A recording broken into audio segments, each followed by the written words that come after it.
Les protéines, c'est la vie. Sans elles, c'est simple, nous ne serions pas là. Ni nous, ni les animaux. Les protéines sont d'origine animale. La viande, le poisson, le lait, les œufs.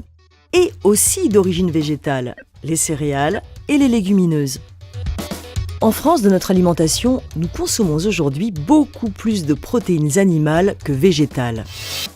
Sauf que de la viande et du poisson, les pays émergents en veulent aussi et beaucoup. Pour contenter tout le monde d'ici 30 ans, il faudrait augmenter la production alimentaire, et notamment de protéines, de 70%. Et là, on va manquer de place.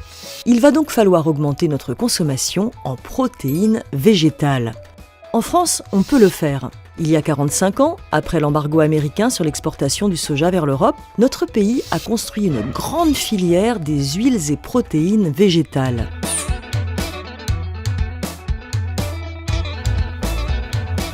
Cette filière nourrit les animaux en leur fournissant le plein de protéines sous forme de graines de pois et févroles et de tourteaux, des concentrés de nutriments issus de la trituration de graines de colza, de tournesol ou de soja.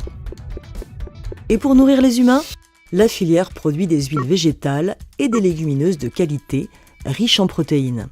En France, oui, c'est possible de nourrir nos hommes et nos animaux avec des protéines végétales produites dans nos campagnes.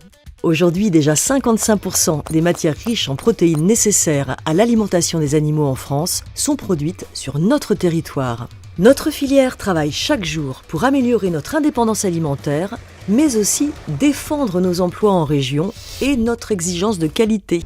Car un animal bien nourri, c'est une viande, un lait ou des œufs de qualité. Et puis, côté écologie, nous savons y faire. Nous appliquons des pratiques agricoles respectueuses de l'environnement. De plus, nos légumineuses trouvent leurs ressources dans le sol et n'ont pas besoin d'engrais supplémentaires. Enfin, dans notre filière, rien ne se perd. Nos graines servent aussi à faire des biocarburants, du savon, des cosmétiques, des encres papier, des biomatériaux. Même les coques de tournesol brûlées permettent de produire de l'énergie. La filière des huiles et protéines végétales françaises, c'est donc, d'une part, une alimentation durable, variée et de qualité, et d'autre part, des produits innovants.